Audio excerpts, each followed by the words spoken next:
Salve, salve, salve, oitavo ano, vamos que vamos, página 33. Isso mesmo? Não, titio falou errado. Página 34, bora lá. Elite rural apoia a República. Isso.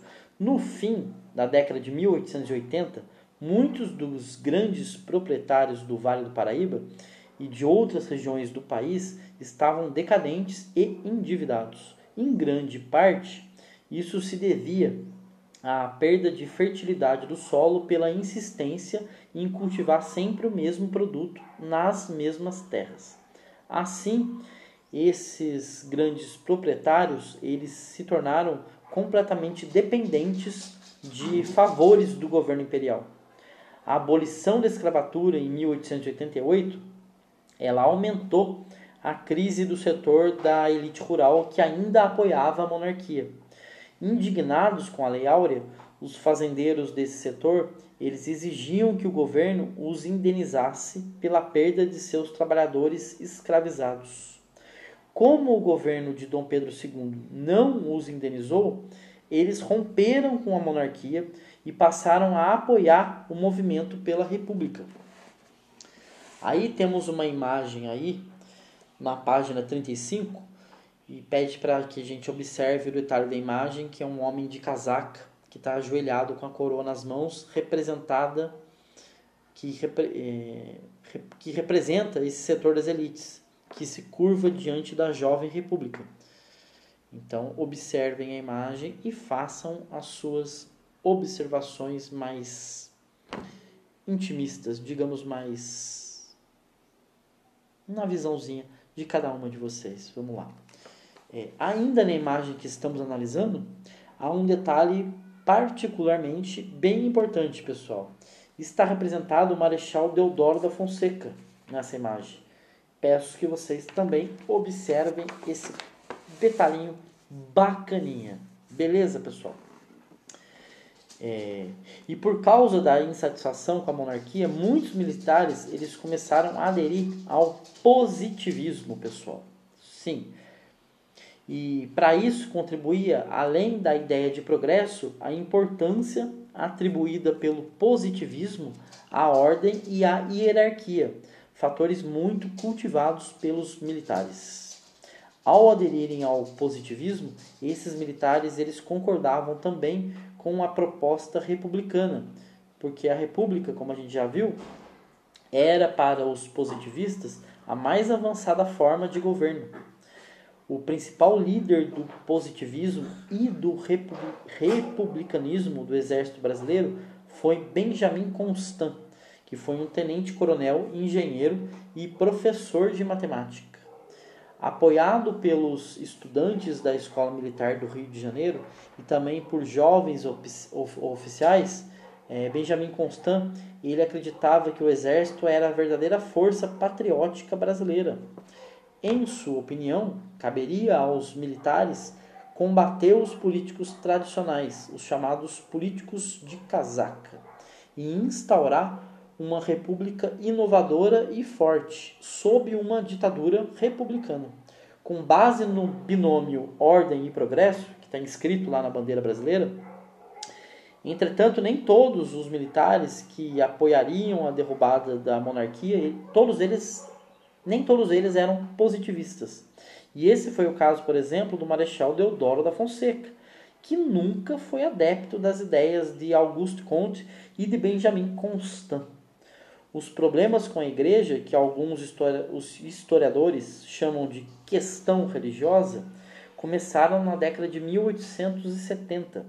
E obedecendo a ordens vindas do Vaticano, os bispos de Olinda e de Belém, eles fecharam as irmandades religiosas de suas regiões ligadas à maçonaria. O que é a maçonaria? É uma sociedade secreta influenciada pelo pensamento iluminista, que eu espero que vocês lembrem o que é. E o fato de membros importantes do governo fazerem parte da maçonaria criou um grande atrito entre o governo imperial e a hierarquia eclesiástica. O imperador ele ordenou que os bispos reabrissem as irmandades fechadas, mas eles se recusaram a cumprir essas ordens. Os religiosos acabaram presos e condenados a 4 anos de cadeia. Em 1875, no entanto, após cumprirem cerca de 1 ano de pena, eles foram anistiados pelo imperador. Mesmo assim, a imagem do imperador havia sofrido um imenso prejuízo.